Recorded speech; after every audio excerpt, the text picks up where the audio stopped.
ये महाराज मलकाइन का हो?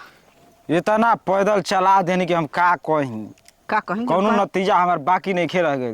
दोनों साइड के रगड़ा के एकदम बुझा चिकन हो गई। का रगड़ा गेलो? अरे जांग महाराज जगह बानी टाइट पहन ले बानी। जब तू जाना तड़ कि नाही मालकिन के लिया के जातनी त नौकर बाड़ा त नौकरे लेखा रहत त तबो निक लगत है। का जरूरत ल बोड़ा पहिन ला अब एक बेर तब पहनले रही लूंगी हेतु कहता पहनले नहीं कि रह लूंगी तो। ये पहन के हमरा संगे संगे चल देवे वही घर से हम डेराग नहीं से पहन लेनी है।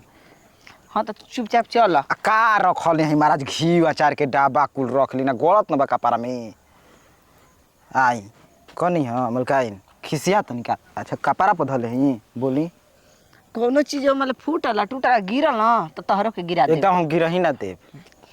चल बराबर बराबर करत रहे के बाद। अच्छा मलकाइन हाँ ई बताई कि मल्लिकार 10-10 दिन खातिर 15-15 दिन खातिर बाहर चल जाई ना आ कैसे रउआ रही ना जी। ए मतलब कि मर मनसाय न लोग लड़का है नहीं खंजा अरे अकेले उतना बड़ कीता में रही ना एगो बिलार उतर नहीं खे झाँक के म्याव करे वाली। तू बाड़े न जवन हमारा मन में रहेला अच्छा तवन तो से बताइला आ तोह के सुनाइला। हमारा खातिर मलिका रहस आ चाहे न रह बराबर ला तोहरा रहे के चाही ना मलका झूठ न बोलत तनी कि हमारा से कुल बात कहाँ कही ना मालिक वाला बात हमारा से कहती तब न हम जानती कि हाँ मलका कोनो बात नहीं खींच। अबे रतिये चिल्लात रही बतावे खातिर तब तू ना अइला। जब ना अइला तब सूत गईनी कनी हाँ हाँ हमारो पता नहीं ध्यान वान देती अरे मतलब कि माने हम उतने तनख्वाह पर जिंदगी भर करी।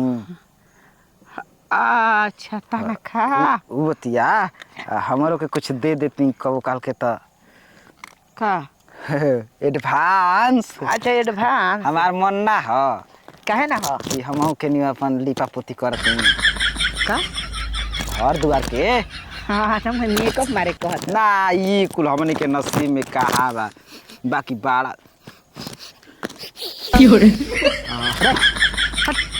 नकली का सुनत रे। अब नाके ले अब सुंघिए के पूरा अंदर ले एकदम जमा ले के बा का घी लेखा फिटी के ये कुल सुगंध अभी रउआ 20 बेर मार ले हो जा त नैहर तो मरले रह तबे न देखियो सन हमार नैहर के। अच्छा एगो बात पूछी मलकाइन का नैहर मेरा और केहू बा कि ना। अरे सब चिल गुजरे हवे कारे अब देखी अब हम नैहर बिना में बुद्धि वाला आदमी जौन बुद्धि आवत नैहर तब में पूछत तनी। हमार 8 गो भाई बावसन भौजाई बाईसन। ऊ ना महाराज हाँ हाउ कुल हाउ कुल लाप साफ वाला लप सब करे हम यार रखले बनी। हाँ ऊ बात ना हमारा सहेली अच्छा जहाँ सहेली रहली जा तहाँ लाप साफ बतियावे ली जा हाँ। तो सोचत तनी कि एक आध गो हेंगन जा तो चलत तनी त हमरो कुछ चलबा की बतियाइबे कर और हम तो भुला ही गई रहनी चली चली आई कनी हां मन के। हाँ कहे के तो बहुत कुछ बा बाकी कुछ डरो बा कुछ लजातो बानी कुछ शर्मातो बानी। डर अल्लाह जो हमारा से अब देखी हम तू हमार हड़ कुछ भी कह सकेला छूट बा सही अरे हमार तू नौकर बाड़े तो कुछ भी कह सके। भैंस के पगा धर आदत हमारा हो गइल बा।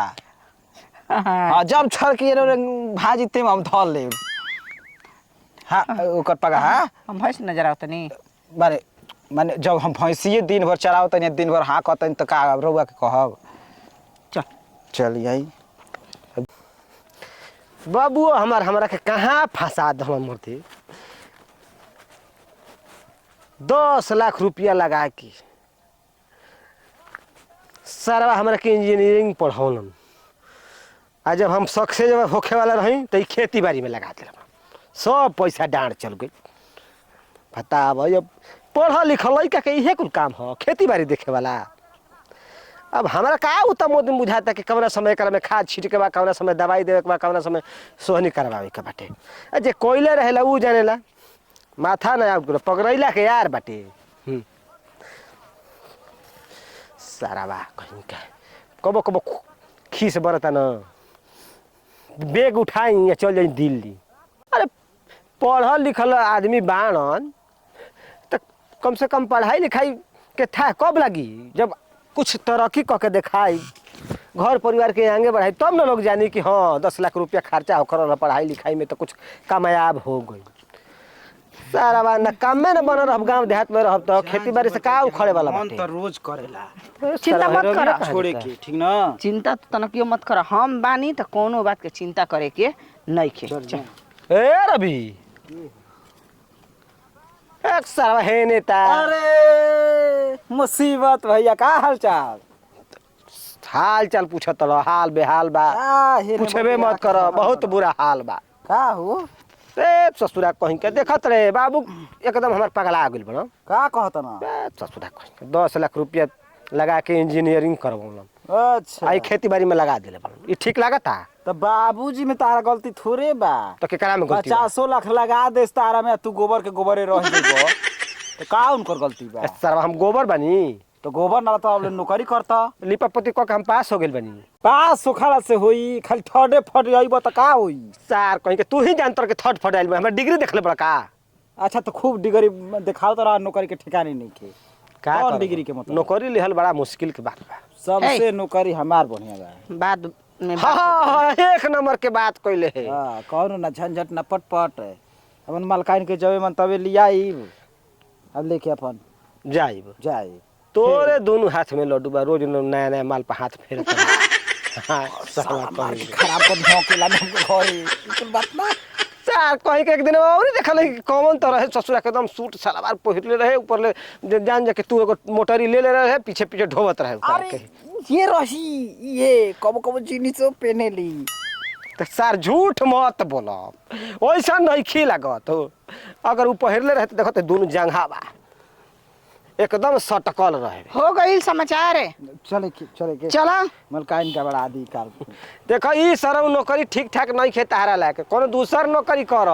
अच्छा तो 10 लाख रुपया हमारा नहीं खे फूके के, तारे बाबू लिखा। देखो 10 लाख रुपया फूकले रहब ना तो वो 10 लाखवा 20 लाख होई। अच्छा करा तू खूब। हमार देखा नौकरी में का दम बा। आपन ना घास ना भूसा आ ना अपन खाए के बा ना पिए के बा, कुल मलकाइने के दूहब आ गारब आ ध के वो जे 4 गिलास उमच के एकदम बोमिया तनी फिर जाए तो मलकाइन के बात ए ने तोर मालकाइन दूधो देली का रे?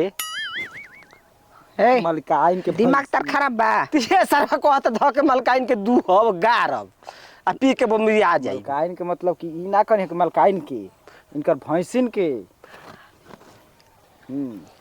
6 गो भैंस लगहर बाड़ी सन, हां 2 गो गाय लगहर बाड़ी सन। तब तो ध के खींच दे तड़ू कि सार के देह पर धनिये नहीं के चढ़े एकदम दुबरैले रहत। रहत का जी उ कुल तो 12-1 बजे मिलेला। मलकार ना रही तो कब काल के मिल जाई। हाँ सही बात बा। ना ठीक बा, तोरे चक बाटे। ऐसे सुबह में नाश्ता अरे दिया खिंचाई जाला। रहब त मेहरारू त का करब? बे ई देहिया कता ना जानी के झूला दिखा जी मैडम। मलकाइन मत बिया के ये हमसे बाद- बात बतीबा। अब देखी तार हमरा मालकिन ई तू देखे हमर जना। हम तार मालकिन तू हमर नौकर हड़ा। अच्छा नो कर चरवा बनिहार। हाँ तो तोके का जाना? अक्सर चरवा ही बनिहारी करत रह, ये बड़का काम ह। इस दुनिया में सब नौकरे बा, केहू मालिक नहीं खे। मालिक खाली सबके ऊपरे बा बता ना। केहू ऊपरे कंपनी में कंपनी मालिक के नौकर बा, हाँ। सरकारी नौकरी रहा तो सरकार के नौकर हो हाँ। जाता। और अगर स्कूल में बाटे तो जनते बड़ा केहू नौकरे बा। मलकाइनो नौकरे बानी। ए हाँ ठीक कहता बानी रे, के का नौकर बानी? अपने सास ससुर के, अपने मलकार के। अगर तार सास कह दे कि चल आज एकदम बढ़िया बढ़िया खीर पूरी बनाता ना बनेबू हां हमरा का 2 गो नौकरानी मलकारो नौकरे बा ना। तो सब अपने हजार बाबू के के? फिर बा। वो तो बात बटले बा। जा तब हाँ का हां डगराबो चल चल कहाँ का? मने लिया जा, आखिर बतिया वाला से टाइम पास अच्छी होई। लगबा का तू? का करबू मतलब लंगोटिया यार एक गाड़ी हगत रह जा बचपन में, कहीं लंगोटा आज माने सयान हो गई तो अलग हो गई जा। चल रे चल। देखी ये तारा धन संपत्ति रह के मलकाई कौन फायदा? रास्ता में जाता नहीं जा, बड़ा लेट होता केहू ए तो सर कहीं के जब नौकरिए करता तो पैदल का चलता रह। मलकाई ना अपन बचावत नहीं पैसा। काहे बचाई? देखी ढेर बचाई तो कहे लाग जे घोचा है ए का लग जाई? पैसा ऊ कैसे? दवाई बिरे में।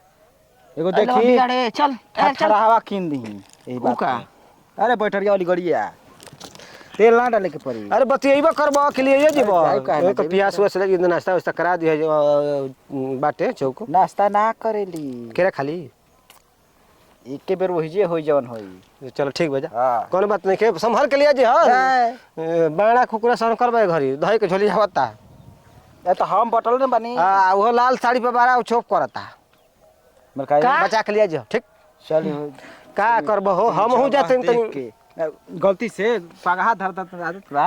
खेत घूमे आई तनी हम नंबर उमर दे देते तनी बात विचार हो जित ना ना ना ना ना ना उ कुल ना हमारा अरे सरवा अपन नंबर दे तो तोर मालकिन का नंबर ले तनी काहे कर हमरा का मतलब बाटे सुनी चल के नहीं आड़ा लोटा देख के आई सड़िया खोल दी।